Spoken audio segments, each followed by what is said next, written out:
موسیٰ بن نصیر نے عبدالعزیز سے کہا، ہاں بیٹا تم اپنا خواب بیان کرو۔ عبدالعزیز نے کہا، میں نے دیکھا کہ میں بحری سفر کر رہا ہوں اور میرے ساتھ بہت سے آدمی ہیں۔ ہم سب ایک سرسبز پہاڑ پر جا کر اترے اور پہاڑ کو عبور کر کے بہشت زار میدانوں کو طے کرنے لگے۔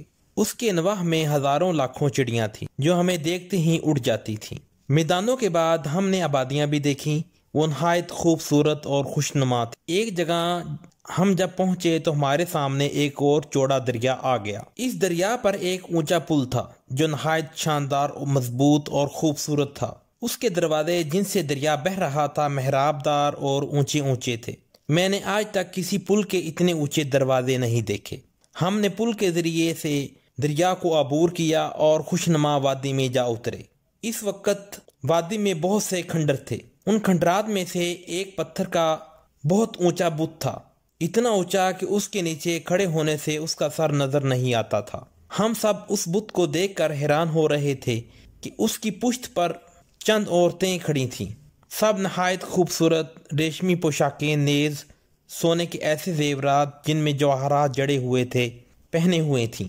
لیکن ان کے درمیان جو عورت تھی وہ ان سب سے زیادہ حسین اور خوبرو تھی، نیز اس کی پوشاک بھی ان سب سے زیادہ پیش قیمت اور بھڑکدار تھی۔ اس کے زیورات آبدار موتیوں، جواہرات کے بنے ہوئے تھے، مگر وہ ایک توق پہنے ہوئے تھیں جس میں لال و یاقوت جڑے ہوئے تھے۔ اس کی چمک سے اس عورت کے رخسار دمک رہے تھے اور اس کا چہرہ چاند سے زیادہ جگمگا رہا تھا۔ اس عورت نے میری طرف دیکھا اور کچھ اشارہ کیا، میں اس کے پیچھے چل دیا۔ جب ہم سنگی بت سے ذرا فاصلے پر پہنچ گئے تو وہ عورت اور اس کے دو ساتھ والی سب ہنسی اور میں چونک پڑا۔ چونکتے ہی میری آنکھ کھل گئی۔ موسیٰ، راہب، کونٹن، جولین نیز تمام لوگ خاموش بیٹھے حیرت بری نظروں سے عبدالعزیز کو دیکھ رہے تھے۔ وہ سب اس کو دیکھ کر اور اس کا خواب سن کر بہت حیران تھے۔ جب وہ خاموش ہوا تو موسیٰ نے کہا، عجیب خواب دیکھا ہے تم نے؟ جولین نے کہا، ہاں عجیب خواب ہے، ذرا ایک بات تو بتائیں۔ عبدالعزیز نے کہا، کیا؟ جولین نے کہا، کیا آپ کبھی اندلس گئے ہیں؟ عبدالعزیز، کبھی نہیں گیا۔ موسیٰ، آپ نے یہ سوال کیوں کیا؟ جولین نے کہا، اس لیے کہ انہوں نے جو کچھ بیان کیا ہے وہ اندلس کی سرزمین کے متعلق ہے۔ موسیٰ نے کہا، کیا وہاں کے پہاڑ اور میدان سرسبز ہیں؟ جولین نے کہا، جی ہاں، حقیقت میں اندلس بہشت نما جنت ہے۔ قدرت نے دنیا کے مختلف حصوں میں جو چیزیں پیدا کی ہیں وہ سب اندلس کو بخش دی ہیں۔ وہ پھلوں کی بہتات اور آسمان کے صاف رہنے کے لحاظ سے ملک شام ہے، آب و ہوا کی عمدگی کے خیال سے یمن یا عرب کا نخلستان ہے، زرخیزی اور پھولوں کی بھینی بھینی خوشبو کے انداز سے ہندوستان ہے، پیش قیمت کانوں کے باعث کٹیے ہیں، نیز سمندر کے ساحلوں کی خشکتا اور فائدہ رسانی میں عدن ہے۔ موسیٰ نے کہا، آپ نے اس کی بڑی تعریف کر ڈالی ہے۔ جولین نے کہا، وہ ملک ہی تعریف کے قابل ہے، مگر آپ کے ساجزادے نے جو خواب دیکھا ہے اس نے مجھے ورطہ حیرت میں ڈال دیا ہے۔ موسیٰ نے کہا، کیسے؟ جولین نے کہا، اس لیے کہ انہوں نے کبھی اندلس نہیں دیکھا، مگر خواب میں اندلس پہنچ گئے۔ جس بت کا انہوں نے بتایا وہ مریڈا کے کھنڈرات میں ہے، نہایت مشہور ہے۔ اس کا نام گلیشا ہے۔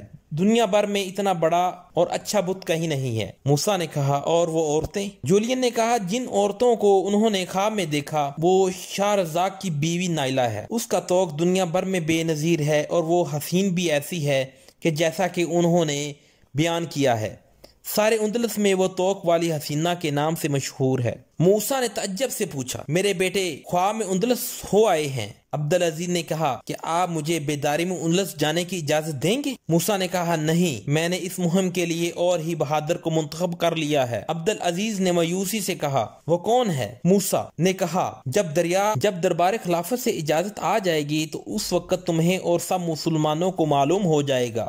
اس وقت ایک خادم نے آ کر اطلاع دی، حضور قاصد دمشق سے اب واپس آ گیا ہے۔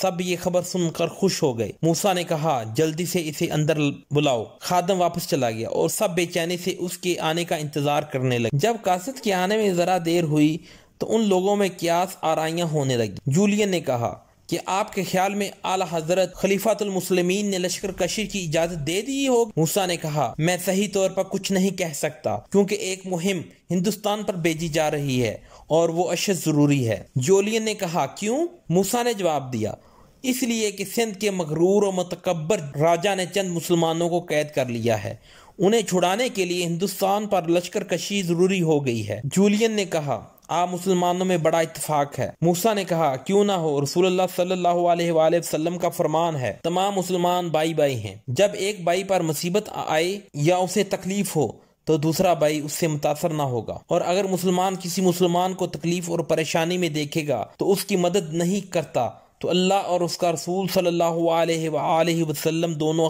ناخوش ہوتے ہیں۔ یہی وجہ ہے کہ ہر مسلمان دوسرے مسلمان کی ہر ممکن مدد کرنے پر مجبور ہے، اور اسی وجہ سے مسلمانوں میں یگانت اور بھائی چارہ ہے۔ جولین نے کہا ٹھیک فرما رہے ہیں آپ، جو محبت اور خلوص اور جو پیار مسلمانوں میں ہے وہ تمام دنیا میں کہیں بھی کسی قوم میں نہیں۔ اتنے میں قاصد اندر آ گیا، اس نے بلند آواز میں کہا السلام علیکم ورحمۃ اللہ۔ موسیٰ نے وعلیکم السلام ورحمۃ اللہ وبرکاتہ کہہ کر اسے بیٹھنے کا اشارہ کیا۔ وہ ایک طرف بیٹھ گیا۔ موسیٰ نے دریافت کیا کہو اعلیٰ حضرت خلیفۃ المسلمین بخیریت ہیں؟ قاصد نے کہا جی ہاں اللہ کے فضل و کرم سے۔ موسیٰ نے کہا اور دوسرے حکومت کے اکابرین ملت؟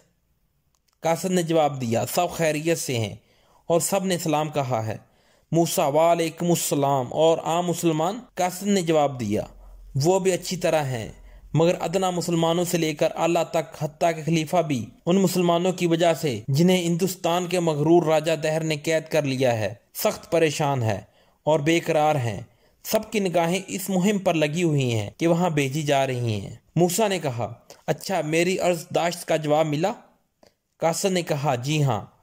موسیٰ نے کہا لاؤ۔ قاصد نے خلیفہ کا مراسلہ نکال کر پیش کیا۔ موسیٰ نے لے کر اول اسے چوما اور پھر کھول کر پڑھنے لگا۔ من جانب ولید بن عبد الملک خلیفۃ المسلمین از دمشق بجانب موسیٰ بن نصیر و سرائے بلاد مغر۔ السلام علیکم۔ بعد از حمد و صلات کلمی ہے کہ اسلام اور مسلمان دنیا سے بدکاری بدامنی کو دور کرنے آئے ہیں۔ اگرچہ ہندوستان کی مہم درپیش ہے مگر اس مہم کی وجہ سے جولین کی مدد سے باز نہیں رہ سکتے۔ وہ مظلوم ہے اور مظلوم کی حمایت کرنا مسلمان کا اولین فرض ہے۔